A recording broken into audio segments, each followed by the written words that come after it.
Hi everyone, my name is Faith and welcome back to Sincerely Faith and Family. I just wanted to do a video that briefly shows some of the curricula and some of the books that we use for my oldest daughter in the past year, which she just completed 7th grade. So I hope you find this video helpful. Keep in mind, we did use more books outside of what I have in this video. But remember, you can use curricula the way you want to use it for you and your family. So I hope you enjoy and let me know if you have any questions. All right, so first up for 7th grade, she did complete the level 6 language arts of, this is The Good and the Beautiful. And again, this goes back to if you do not completely love a curriculum, which we do like this one, it's a pretty good curriculum. But if you don't love everything about it, just modify it or don't do certain things in there.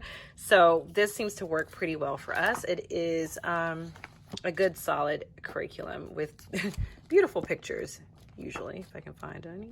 There we go. All right, also and since we are eclectic, we do use a lot of different things and we pull from different things. So here are daily grams, really great practice in here. Daily reading practice, of course, as the title suggests, it is good practice of reading comprehension and some grammar in there as well. And this is her vocabulary, and we did not complete that whole thing because we do vocabulary organically here, but this is a good, more traditional practice. All right, so for science, it's upside down, Trinity. This was her biology notebook that she decided to do on her own. And that is based off of this here, Biology Demystified. She did also do Science in the Beginning with her younger sister. We did not do every single lesson, but we still learned. Here are some of her science encyclopedias that she did a lot of research on her own, or she went down rabbit holes or trails or whatever the saying is, and just did interest-led learning.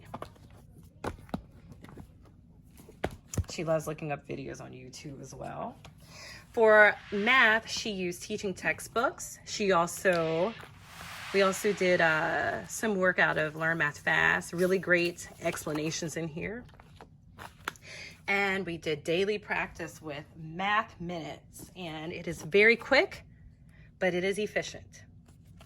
Okay, for history, we do a lot of talking here, wouldn't you say, Trinity? Yes, a lot. For history, we do a lot of different things, and we definitely do a lot of searching on YouTube, and we watch a lot of documentaries, and we just have a great time really exploring history.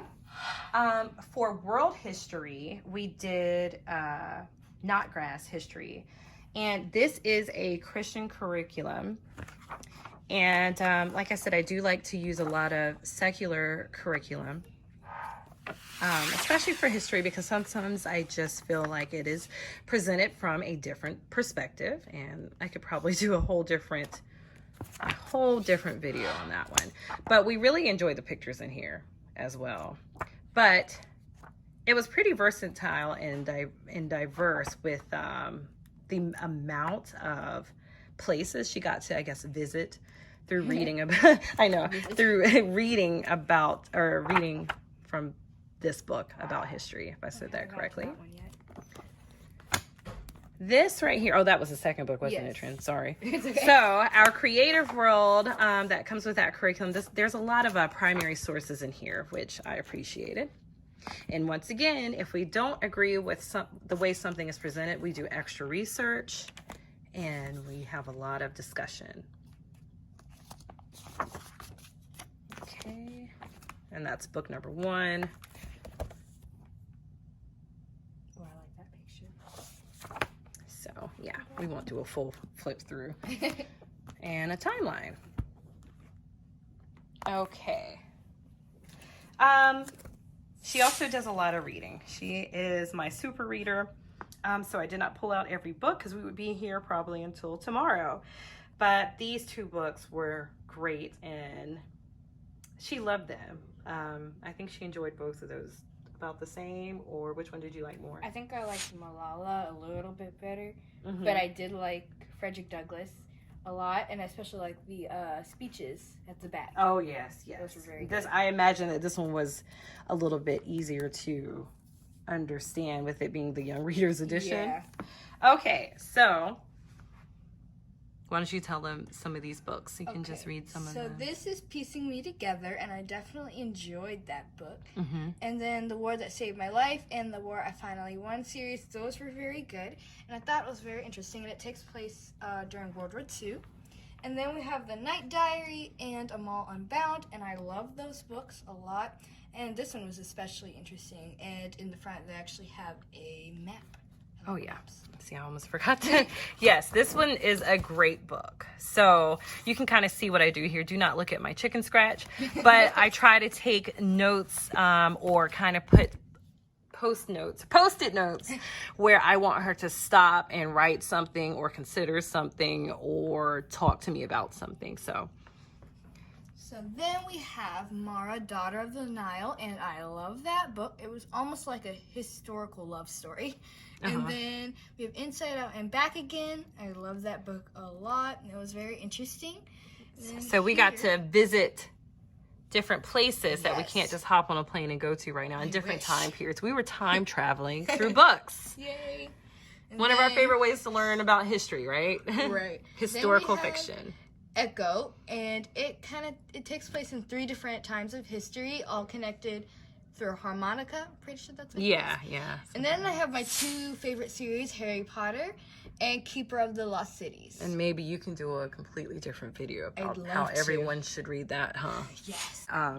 This is one of the books that I have read through most, and I have, a bunch of things highlighted.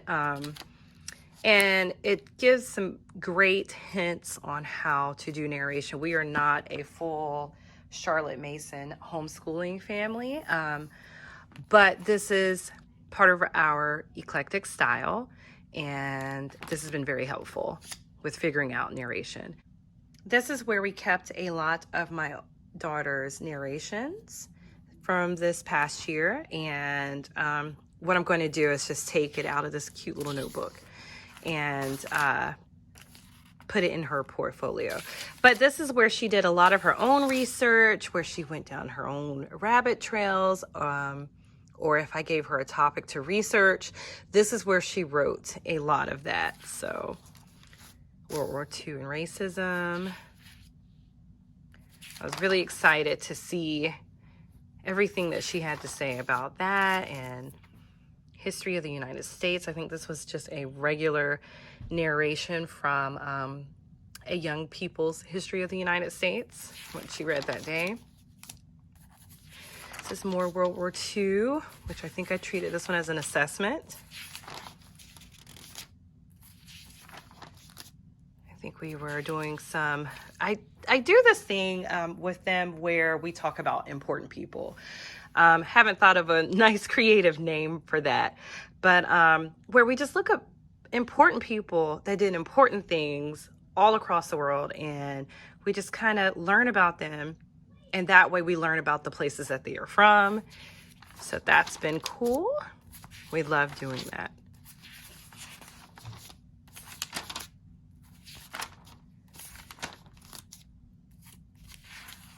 So I think this is when we went to the zoo and she wrote about that. And of course, this is my child that loves animals and she loves science. This was part of our anatomy unit. We went back to the Vietnam War. And a lot of times I'm asking her to narrate this verbally as well, but she's also my writer, and this was 7th grade, and I'm hoping that she will continue to love writing. Here's a nice outline because we were trying to learn different ways to take notes.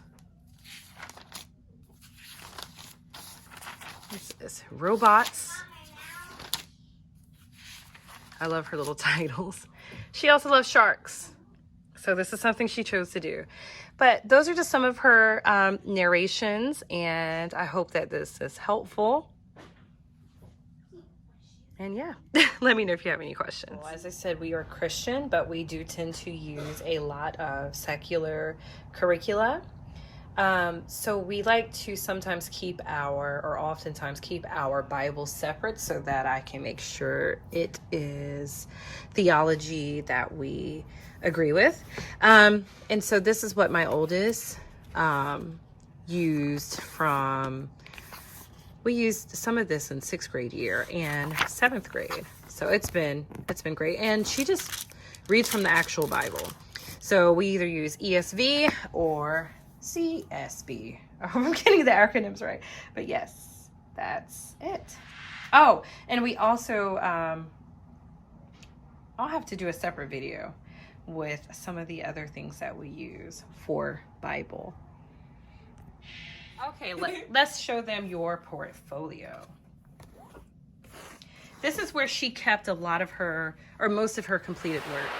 So I'm not going to go through the whole thing, but we have dividers. I'm sorry. Thanks, Trini. We have dividers, and this is her math minutes section. This is just the table of contents for teaching textbooks.